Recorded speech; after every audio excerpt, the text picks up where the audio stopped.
Hi everyone, it's Eleanor here from Professional Beauty. Today I'm joined with celebrity nail artist and award-winning beauty therapist JennI Draper.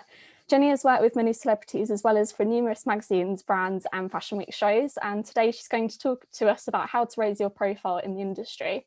So if you've got any questions for JennI, please do send them through and we'll put them forward to her. But JennI, thank you so much for joining us today. Thanks. Thank you for having me. It's lovely to have you with us. So to kick off the interview, really, all about raising your profile in the industry. How did you first start out in this industry? So I used to work in marketing, and when I decided I wanted to have children, I decided I used to go and get my nails done and my beauty and my lunch break, and I thought, you know what, I'll retrain so I can do it around the children. When I've got children, I can do it from home. So I went and retrained as a beauty therapist, and then I had children and I went back on maternity leave and thought, you know what, this isn't for me. Went back to an office, and so I decided that I would take up doing beauty as a full-time job. So that's what I did. It was a bit of a risk, and I didn't, I had nothing, but I just started, flyered local house, because you did that then, there was no social media. I flyered local houses, made a leaflet up on my computer, just sent them all around and started doing that. And then I'd done that for a few years mainly, and I realized that I really like doing nails. And my big sort of thing was I did nails, and there was no one really doing it in my area at the time, or anywhere really. It was very much an American thing. So I sort of set this nail bar up in my local village, which was really popular. And then a couple of years after that, I started getting a little bit bored, I suppose, because I'd always worked in marketing and PR. And so I decided that I'd like to do something like a bit more, maybe teaching it or something. So I saw an advert in Professional Beauty magazine for the Revlon, which is obviously a consumer product, but they was doing a nail bar every month, and they wanted nail techs to work there every month and work with the journalists and press and doing nails, manicures. And so I interviewed for that, and I got the job. And I used to do the nail bar monthly at Brown's Hotel in London. I used to work with the beauty press. And at the time, there wasn't many of us doing session work. There was a handful of people, Marion Newman being one of the obviously main ones. And Andrea Fullerton, I used to work alongside Andrea. And then Andrea used to live in America. So when she was in America, I used to cover her clients here. And then, so I kind of picked up work through that. And the journalists, they didn't have many people doing they'd have makeup artists and hair, but they never had nails. So I started picking up people through the Revlon nail bar. I'd meet the journalists, and then they'd say, oh, can you come and do a shoot? And so that's how it started. I remember the first shoot I ever did was for Sunday Times Style magazine, and it was a cover. I just got lucky, and it was a really simple nail, but it looked amazing, which is quite often the way. It was just pressed flowers onto a plain clear base. That was it, but it looked great and it got the cover. And then it just went from there, really. And I didn't have an agent. I was just doing it myself. And I guess working in PR and marketing helped with that. And so I just did it for myself. And then an agent approached me, Paul, who was my original agent. He's actually passed away now. And he said to me, oh, would you come and do some jobs for us? So I did some jobs, and I assisted Anatole, who was also with Premier at the time. I ended up doing a cover for Vogue. So I kind of was really lucky as well, because I got these amazing jobs just like fluke. And so I did a few jobs with Anatole. I think I did a couple assisted, and I assisted Andrea. And then I just got quite a few off my own, the press would contact me directly. And then Paul, my agent, said, well, he wasn't my agent actually. He said, oh, can you, I got a phone call one day, and he said, oh, can you go and do this shoot tomorrow? We haven't got anyone to do it. We need someone. I was like, yeah, sure. So, and it was Leona Lewis. And at the time she was like, she'd just won the X Factor, or, and so she was big, it was my big, like, oh God, it was like my first celebrity, I suppose, was Leona Lewis. So then I did that, and then Paul kept ringing me, and I was like, like, oh, you know, you do realize I'm like not with an agency. And he was like, no, I thought you were with us. He just kind of presumed that and he was like, oh, well, do you want to come and see us? And it was literally, that's it. That's all that happened. He said, can you bring your book? And I was like, I haven't really got a book. I just do what you do, you know. So then I think that's when I realized that maybe I needed to take myself a bit more seriously. And because I was just going and doing these clients, you know, willy-nilly. So instead of collecting the pages, the tears as it was at the time, and put them into a portfolio, I just kind of was just going with it.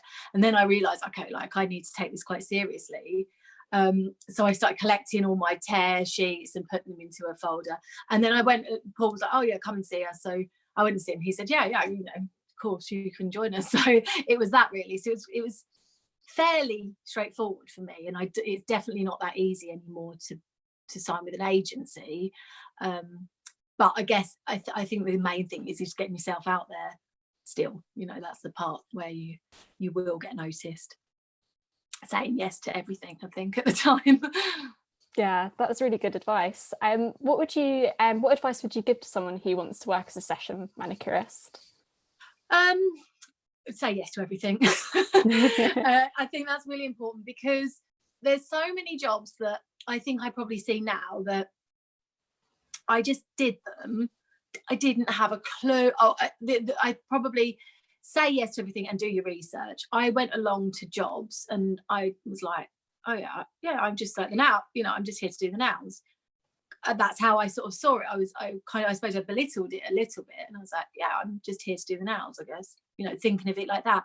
But actually I was working with like the top stylist in the country and in the world, even the top photographers, the biggest models. And I was just like, oh, I'm just here to do that, because I guess that's how I saw it at the time. But really, I mean, it's a lot easier to do your research now as well, because then you wouldn't have just been able to Google, like, for instance, one of the shoots I was on was with Jane Howe, and she's, you know, big stylist, and I didn't know who she was. I was just like, oh, stylist. But now you would Google it and you'd be like, oh wow, yeah, of course, she's, you know, she's done this, she's done that. But it was a lot harder to do that then. But yeah, firstly, say yes to everything, because sometimes photographers and stylists are working with each other to do each other a favor, if you like, and the job to you may not look big because it might not pay the most, or it might not pay anything, and you may not have heard of the magazine, for instance, because it might not be a top, you know, like a Vogue or an Elle or something, but it may actually be an industry magazine that's in the fashion industry particularly, that's important, and you might not actually know it, but you'll probably be working with some of the top collaborators. So say yes to everything and do your research. That's the biggest bit of advice I'd probably give somebody new to the industry. Brilliant. So it's all about taking those opportunities wherever they arise, I suppose. And what are some ways to get noticed by brands and magazines if you're first starting out? I guess nowadays, really, it's your social media is really important, because people will tend to go and look at that first. It was very different when I was first joined the industry. There was no social media. We had books that we went around with tear sheets in. Obviously that's all on your Instagram now. That's all readily available for everyone to see. So make sure that your social media is relevant. Make sure it's got images that people will want to see. Not, you know, if it is a work, either differentiate your personal to your work, or, you know, and make sure there's things in there that people want to see. Because if they go to your Instagram and just see pictures of children, or, you know, it's not relevant to them. It needs to actually be your portfolio. So make sure you've either got a good website, or Instagram, whatever, that people can refer to. So make sure what they see, what the first things that they're going to see is relevant, and then also make sure that they can also refer to things that you might have done already. So that again is about getting yourself out there. Go visit all the agencies, go speak to all the agencies that have got makeup artist, hair artists you might be able to collaborate with, because some of the smaller jobs that other makeup artists or hair and now people might not be able to do, they may be able to pass over to you. So do your research on. I can remember my agency saying once, when somebody phoned up and said they wanted to be with the agency, and she said, oh, do you want to assist so and so? And they said, who's that? Well, you know, you're not going to get, you need to know who all these people are, because they are relevant and they all do different things. You need to work out who you want to be able to work with and make yourself available. That's really good advice. And in terms of working with agencies, how can you choose an agency that, I guess, works with you, and what you should be kind of looking for when you're approaching agencies? So there are different types of, if your style of, if we're talking about nails, if your style is maybe a little bit more out there, maybe it's graffiti, or you know, it's a hand painted nail art and it's something a bit more quirky, then look at the makeup artists that you would collaborate with, for instance. But also look at the magazines that you would collaborate with. They may be different. You know, you're not going to get a graffiti, you know, it's not to say that you aren't, but there's certain magazines that are going to be a little bit limited to have those type of nails on the pages, whereas there are other magazines, like fashion magazines like Pop, for instance, that you may be able to be a bit more, you know, out there with. And if that's your style, then find the people that you would work with. There's lots of different types of makeup artists. Like for instance, my style is very much more natural. So even if I'm doing a nail extension, it won't look like a nail extension. Whereas other people, they'll do nails that look like, you know, a long acrylic nail. Whereas I will do an acrylic nail, but it will look like a natural nail. So I generally work with much more natural makeup artists and a lot of celebrities, because the celebrities I tend to work with want to look very natural on the red carpet, or their you know, any shoots that they're doing, they'll have very natural makeup and their nails will be very groomed. So that's the area I tend to work in. So know your market, I guess. Amazing. And in terms of networking, how important is that in the industry when you're first starting out? Yeah, very. Yeah, you need to, there's different ways of networking, and obviously you know, there are industry PRs do lots of events, so that's a really good way of networking. PRs are a good way of getting into the industry, so talk to PRs, work with them, offer them your services. It may be that a big PR agency has lots of different brands and you're not going to fit into that particular brand, but they may have another brand that you do. So make yourself known to PR agencies is really important, because a lot of your work will come from them in the first instance. And yeah, networking just isn't just, you know, events, it's also on social media. So comment, don't hide. I'm not particularly an expert on social media, because actually for me it came a lot later, where my career has already been built, and so I've already got the contact with the photographers and the makeup artists and the stylists. I've been working with them for many years, so my social media isn't as important as a lot of people's will be now, and that will be where they do their networking, commenting on makeup artists' makeup and hair and shoots that they've done, and making yourself seen to them, and then they will start noticing if you comment on people's and put your own stuff up and build your network that way, is a good way of doing it nowadays. There are as are events. If you know, if there's events that you can make yourself, you know, available to go to, anything like that, just that will help with both sides, really. Amazing. And as you do lots of different works, you're working with celebrities, it might be backstage at a fashion show or with a celebrity client or an editorial job.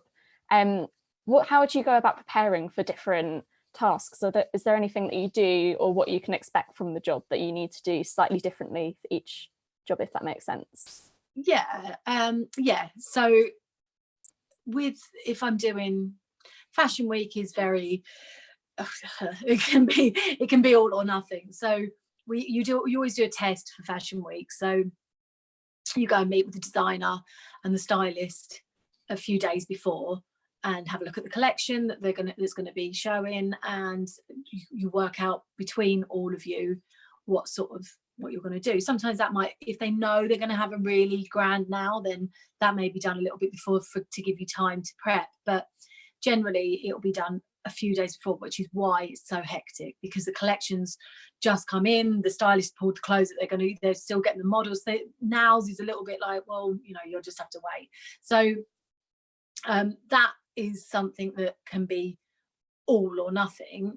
So basically, if you go to London Fashion Week test, you basically take your whole wardrobe and your every single bit of now kit you've got, because it could be, they might want gems, they want this colour, they might want glitter. So you need to take everything with you, and then they may just go for a natural now, which is quite often the case. But so yeah, that is, you take everything, and then actually when it gets to show day, you'll have narrowed it down to a very small kit, because you'll know exactly what they're having. And then when it comes to red carpet, I have a sort of separate kit generally, because you're normally working in a smaller space, so like a hotel room, where you're trying to get some. So I tend to have narrowed that down a bit. I have a small kit of either stick-on nails or a kind of small gel kit or acrylic, with a few tips just in case they need it. I generally know the client or if I don't know them, I'll ask about them, if anyone's worked with them before, or I'll look on their Instagram and see what kind of style they have, so that I get an idea of what to take. I generally work with a certain brands for those as well, because they'll tend to have, the celebrity will tend to have an idea of what they want as well. And then when it comes to shoots, I generally drive there, so that in my car I have my whole kit. Quite often you can narrow it down to a few essentials, so I have that in a small kit, and then in my car, in my boot of my car, I have a traveling nail salon. Amazing. And what is one of your favorite things about working in this industry? I guess just the uncertainty of everything, really, which I mean at the moment isn't a great thing, I guess, but everyone's in that one together. But just not, so every day I'm somewhere different. I don't know where I might be until the night before, which can be good or not, but it's fun. It gives an element of surprise, I guess, every time. You might be working in studio, you might be working on location. I've worked in so many amazing places that they're not even open to the public, half of them, and they're just, the locations are just, I've been so lucky. I've worked in some amazing grand places, and I've worked in dungeons underground in London which have never been open to the public, and also so it's just it's exciting, but it's not glamorous. Can you share with us a career highlight that you've had? What would be my career highlight? Lots to pick from. I think Victoria's Secret campaign, the just gone 2019 fall, that probably was, because I've always loved Victoria's Secrets, and I've always loved, I like the glamorous side of it, I guess.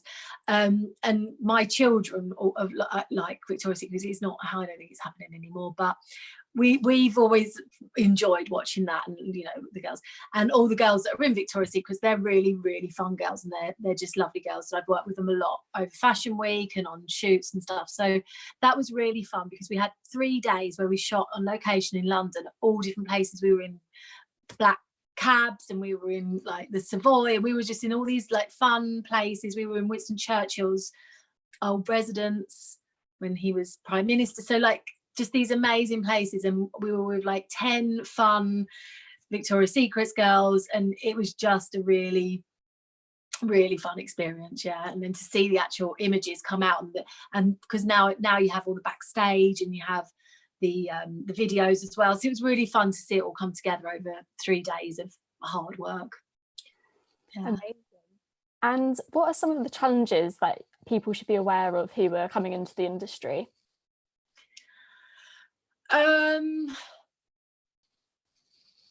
It's, I guess, just it's not that easy to make it happen, you know. It's you won't. I was lucky, and I mean, yeah, I guess I was lucky because I did some of my first shoots were for big magazines, but you don't expect to get, it's going to take a long while to build up to starting at a smaller known magazine to go into the well-known magazines. That I think sometimes that can be a bit of a disappointment when you're like, oh, I'm doing a shoot, and then it's, you know, it's for not so well magazine, but actually some of the best images I've got are working with photographers and stylists for a small and known magazine, and we get the best because everyone's a little bit more relaxed and there's not so much pressure from advertising, etc. So we've got some of the best images, so you use that as your collateral to go, you know, to build up your portfolio as well.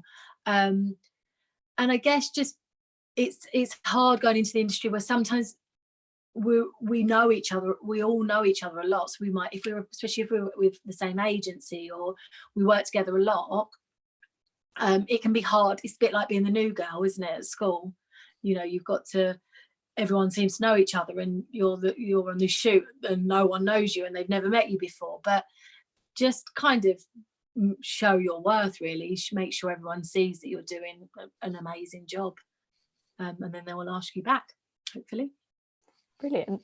And we've got a little bit of time now for everyone watching for some Q&A. So if you have any questions for JennI, please do pop them in and we will send them across. But JennI, for those who want to work with celebrities, magazines, brands, what advice would you give them at the moment while businesses are currently closed? What can they do that's quite proactive at the moment to kind of prepare themselves to be in that industry?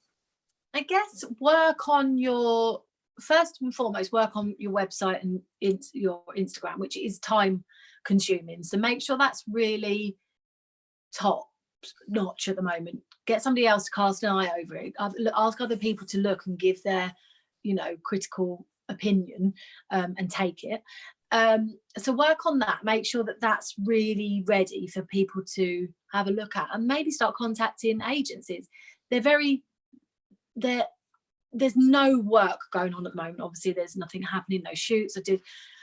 You know, everyone's in the same position, but they are still there. My agency is still working. They're still taking, and probably more than ever, they're looking at people. And so get all your images and your information up to scratch, and start contacting agencies now, because it's a good time to do it. If you've got everything ready, they're there with some time on their hands to have a look and, you know, go through and maybe organise for you to have you know, I know a lot of the creative agencies are still doing interviews with creatives over FaceTime and stuff. So use this time to get everything ready, I guess, and do your research on the agencies. Have a look at the agencies. Have a look at what other makeup, hair artists they've got there. See who else is on their books, and use that time to get your knowledge up to scratch. Definitely some good advice. And if you're approaching an agency, what sort of things should you prepare if you're about to have a conversation with them over interview? Or well, they'll want to know what other jobs you've done before, who you work with. What they'll be looking at is what photographers you've worked with, what stylists, see what, you know, who you've collaborated with in the past, but also they want to know that you do a good standard of photo worthy nows. So your images that they'll look at will need to be, you know, of a really high standard, because doing a salon now is different to doing a photo shoot now. It's very you've got to imagine that's everything's 10 times zoomed into, so a little tiny bit of cuticle will show up, on a photographer's screen. So make sure that your nails that you're showing them are, top. Amazing. And if you're currently a manicurist working in, say, a salon, what are some things that you can do to kind of, I guess, like hone your skills to prepare yourself for being a session manicurist? Cuticle work is probably the biggest thing. No one wants to see that kind of scruffy cuticle. So really, and I've got to be honest, probably more recently, I've seen the best cuticle work that's ever been going on. Everyone's started to actually get to grips with the fact that cuticle work is really, really important. I think it's the first thing you notice on an image. If the cuticle work isn't right, then the polish can't be right either, because it will be scruffy and it will be uneven.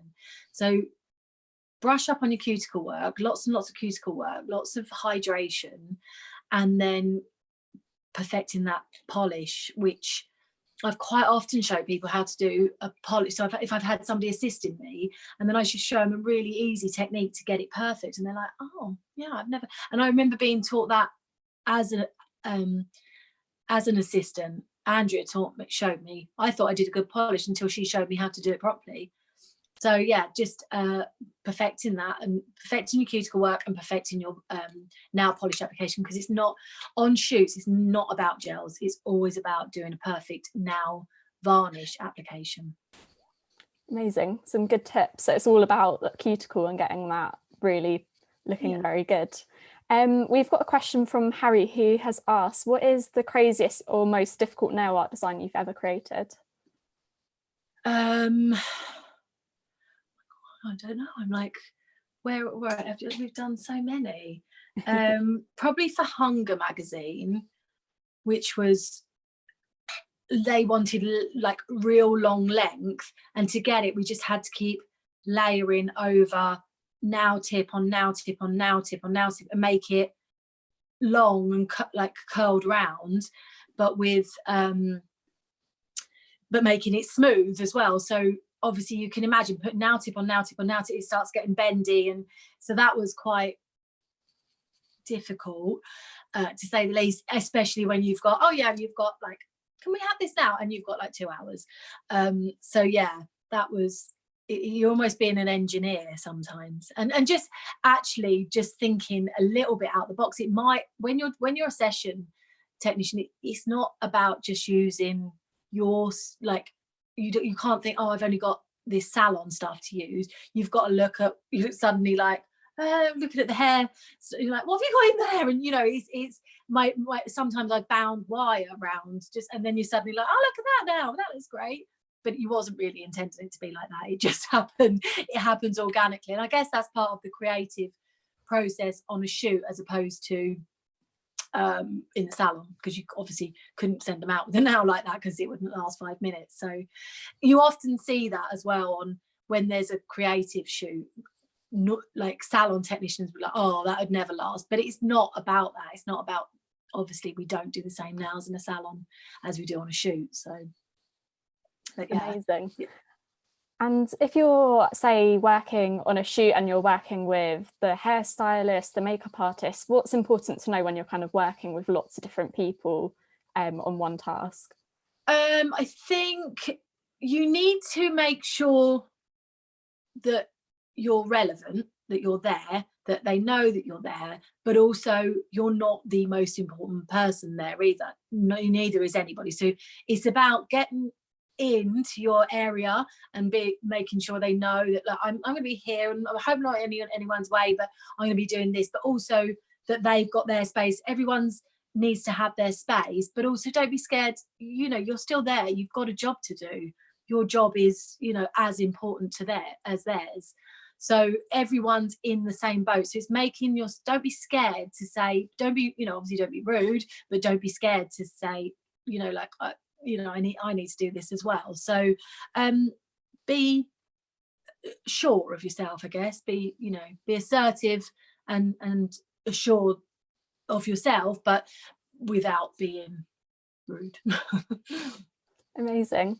That's some really brilliant advice, Jenny. Thank you so much for joining us. I think it's been great to chat with you. I think everyone's found that really helpful. We've had loads of good advice from you.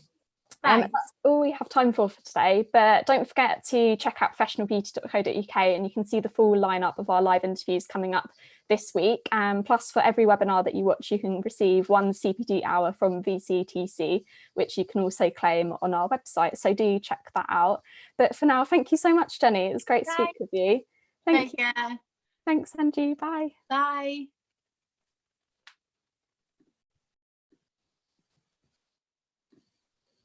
Cool. I think that's finished.